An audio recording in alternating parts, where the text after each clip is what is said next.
Brandon, I don't know if many people know this or not, Brandon's a huge Notre Dame fan and actually got into Notre Dame to go for undergrad and chose not to go to Notre Dame, and he chose to go to Huntington.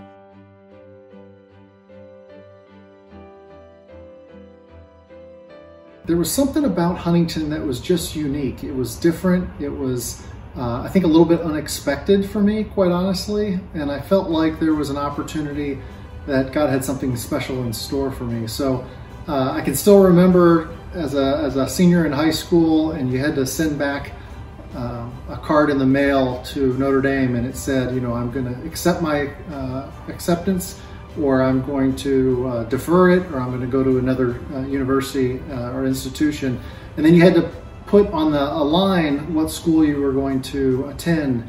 And I can remember putting down Huntington College on that form and mailing it back in and wondering how many students had done that, how many cards Notre Dame had with Huntington on the list. So I have known Brandon since I was in college at Huntington. My first year at college as a freshman, I actually went to school with Brandon's brother-in-laws and had met Brandon maybe once or twice through the two guys. But the funny story for me with Brandon, the first time that I really remember meeting him, or at least had built a next level relationship, I was playing golf here at Huntington at the time. We were on our way back from Fort Wayne from practice, I think it was, and had run out of gas. And I knew Brandon lived not far where I had run out of gas. My car was pointing, it felt like, nearly at his house. He was maybe just a mile away. And so I tracked him down through his brother-in-laws to say, hey, can I get Brandon's number? And I called Brandon, I said, hey, this is Spencer Batt. And he said, who? And I said, this is Spencer Batt. I just met you a couple weeks ago, Lee and Drew's friend. And he said, oh yeah, what do you need? And I said, well, I need gas. I'm out of gas, and the gas station won't give me a gas can to get gas. I don't have a gas can, so I need gas. Can you help me out as this piddly little freshman at college?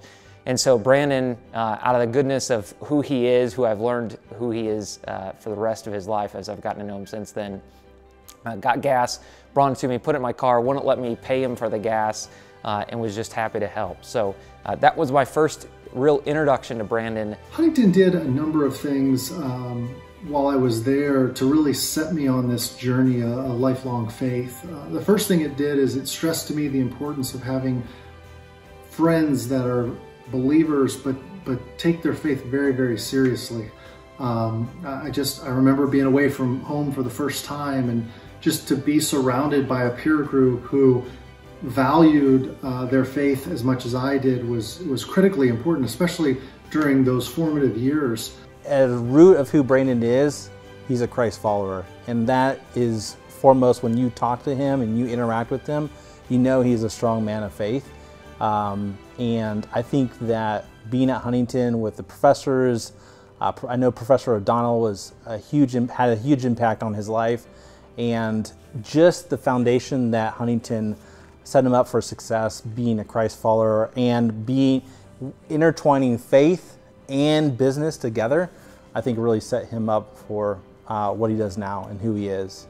My guess, if I look back and if I could have had a film reel while Brandon was in school and his progression throughout school, that seed was growing while he was at Huntington. It was the affirmation that these things are how we should look at them, that our life should be influenced by the gospel in a way that looks different than the world, that it shouldn't cause us to not go into business or film or teaching, but rather it should shape what we do when we're in business or film or teaching and throughout the rest of our life. I think of all the people I went to Huntington with, Brandon was one of those guys that just was different, and he modeled that Christ scholarship and service so well to me that I just had to nominate him, and there wasn't any other guy that was in the top list for me. It was Brandon. To think about when I met you in need of gas, to becoming a coworker, to being a friend, to being a mentee, a younger brother, I feel like, to you. I couldn't think of somebody that it's easier for me to rejoice in seeing you nominated, you won, or being a winner of the Alumni of the Year. In closing, I just want to say thank you to those that had nominated me for this award, to those who had voted on the award. I said it must have been a light year for nominations for me to have won, but in all seriousness, I really do appreciate the opportunity.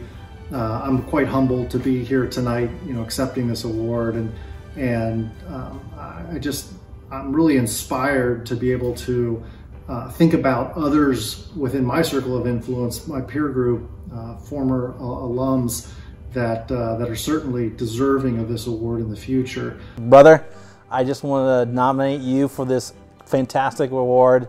I just appreciate our friendship over the years. I'm sad that you're living in Texas now, but I know that we'll be in touch often, hanging out and raising our kiddos together. You deserve this award so much, and I just love you. I couldn't be happier for you. Congratulations. I can't think of somebody who better embodies Alumni of the Year than Brandon Schall. Congrats, man.